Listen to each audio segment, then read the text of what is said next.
અને હવે એક રાજ પરથી પડદો ઉઠાવવો છે। ખરાબ રોડ રસ્તા કે બીજી કોઈ પણ મુસીબત મુશ્કેલીઓ હોય આપણને એમ થાય કે આનો નિકાલ કેમ નથી આવતો। આજે એનો તોડ હું શોધી લાવ્યો છું, કારણ કે અમે ને અમારી ટીમે જ્યારે રિસર્ચ કર્યું તો ખબર પડી કે આ નેતાઓની અંદર એક્સેપ્ટન્સી સ્વીકૃતિ જ નથી। હા, કર્યું તમે જે કરી લીધું હશે પણ સ્વીકારો તો ખરા। સ્વીકારતા નથી અને પછી લોક દરબાર ભરે છે, અને જ્યારે લોક દરબાર ભરે અને લોકો કાન આંબળે વિપક્ષના નેતાઓ સચ્ચાઈ બતાવે ત્યારે એમનો અહમ ઘવાઈ જાય છે અને પછી બબાલ થાય છે। આવું જ કંઈક થયું આજે રાજકોટમાં। કોર્પોરેશનના સત્તાધીશોએ લોક દરબાર તો યોજી લીધો, પણ સ્વીકૃતિ નહોતી પોતાની ભૂલ કે પછી પોતે કરેલી કોઈ પણ ગરબડની, અને એના જ કારણે ઓહાપોહ થઈ ગયો। રંગીલા રાજકોટમાં જનતાની સમસ્યા મુદ્દે રાજકોટ મ્યુનિસિપલ કોર્પોરેશનના પદાધિકારીઓએ લોક દરબારનું આયોજન કર્યું, જેમાં નાગરિકો પોતપોતાની સમસ્યા લઈને દોડી આવ્યા।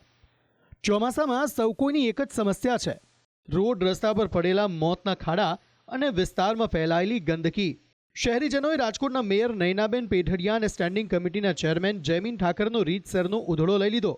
લોક દરબારમાં રાજકોટ કોંગ્રેસના નેતા નયનાબા જાડેજાએ પણ ખાડા રાજને લઈને પોતાની હૈયા વરાળ કાઢી હતી અને મેયરના બદલે સ્ટેન્ડિંગ કમિટીના ચેરમેન જોડે તું મેમે થઈ ગઈ।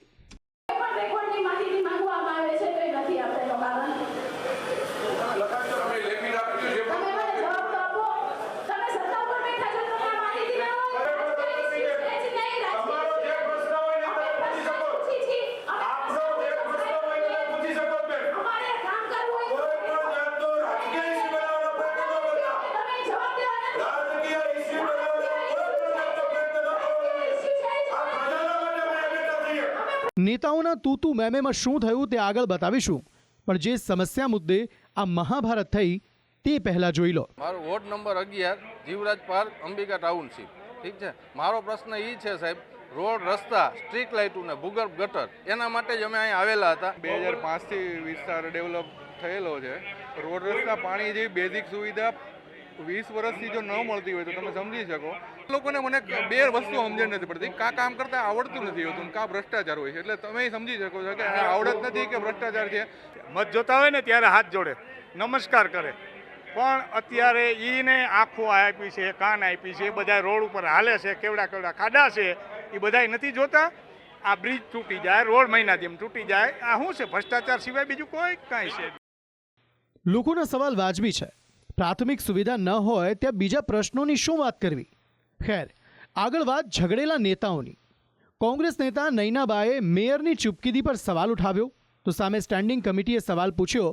તેઓ બોલ્યા કે કોણ કે ભાઈ જ્યાં કોઈ એનો હતો પતો નથી, મવડી ગામના 2-4 પ્રશ્ન પૂછ્યા તો ભડક્યા। અને મેઇન વસ્તુ તો એ છે કે મેયરે જવાબ દેવાના હોય એની બદલે સ્ટેન્ડિંગ કમિટીના ચેરમેન કેમ જવાબ દે છે? શું મેયરનું કોઈ અસ્તિત્વ નથી? મેયર શું અજાણ છે કે મેયર ખાલી શોભાના ગાંઠિયા જેવા છે? કેમ મેયર જવાબ નથી આપી શકતા? બેન પોલિટિકલ વાત કરતા હતા। ભારતીય જનતા પાર્ટીના શાસકોનો અમે લોકો લોક દરબાર કરવા આવ્યા છીએ। આ લોક દરબારની અંદર રાજનૈતિક દરબાર ન બનવો જોઈએ। રાજનૈતિક દરબાર બનાવવો હોય તો ચુનાવના મેદાનમાં આવવું જોઈએ। લોક દરબારમાં ચૂપ બેસેલા મેયર લોક દરબાર બાદ પણ ચૂપ જ રહ્યા અને ચૂપચાપ લોક દરબારમાંથી નીકળી ગયા। પણ ખાડારાજની સમસ્યા કોઈ એક શહેર પૂરતી સીમિત નથી। સ્માર્ટ સિટી અમદાવાદ પણ ખાડાવાદ બન્યું છે। અમદાવાદના ગીતા મંદિર વિસ્તારમાં ખાડા પૂરવા આવેલું જેસીબી મશીન ખુદ ખાડામાં ફસાઈ પડ્યું હતું। 2 દિવસથી લક્ષ્મીપુરા ચાલીમાં રહીશોને ઘરની બહાર નીકળવામાં મુશ્કેલી પડી રહી છે।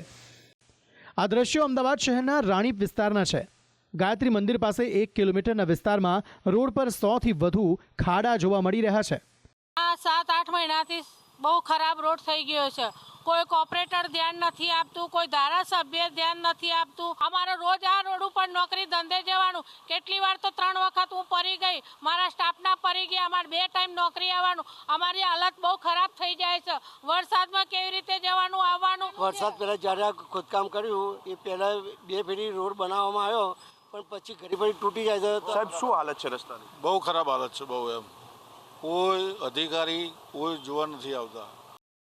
બીજી બાજુ હિંમતનગરમાં ખાડારાજથી કંટાળેલી જનતાએ પાણીના ખાબોચિયામાં બેસી ચક્કાજામ કરી વિરોધ નોંધાવ્યો। સાબરકાંઠા હિંમતનગર નેશનલ હાઈવે પર ધનસુરા સહકારી જીન પાસે વરસાદી પાણી ભરાવાની છેલ્લા 8 વર્ષની સમસ્યા હોવાના કારણે સ્થાનિક વેપારીઓએ ચક્કાજામ કરી વિરોધ નોંધાવ્યો હતો। ચાર રસ્તા પડી રહ્યા છે, બાજુમાં હોસ્પિટલો આવેલી છે, મેડિકલ કોલેજ આવેલી છે. વારંવાર રજૂઆત કરવા છતાં કોઈ પણ નિકાલ નથી આવતો. મારી વિનંતી છે સરકારને કે તાત્કાલિક ધોરણે નિકાલ લાવે. 8 વર્ષથી આની આ જ પરિસ્થિતિ છે. એક બાજુ સિવિલ છે, આ બાજુની બાજુ લગભગ 101 દવાખાના હોસ્પિટલો છે. દરેક મેડિકલને લગતો પણ આ રસ્તો છે અને આનું સત્વરે સોલ્યુશન આવે. આ કોઈ બીજા માણસો નથી, ભારતીય જનતા પાર્ટીને મત આલવાવાળા જ માણસો છે. ટ્રાફિક જામના પગલે પોલીસે વિરોધ કરી રહેલા વેપારીઓની અટકાયત કરી હતી. હાલ તો નાગરિકો ખાડારાતની સમસ્યાથી હેરાન પરેશાન થઈ ગયા છે. જ્યાં જુઓ ત્યાં વરસાદી ખાડા અને ભૂવા. કોઈ કહે છે અમારી 20 વર્ષની સમસ્યા છે, તો કોઈ કહે છે અમારો 8 વર્ષનો પ્રશ્ન છે.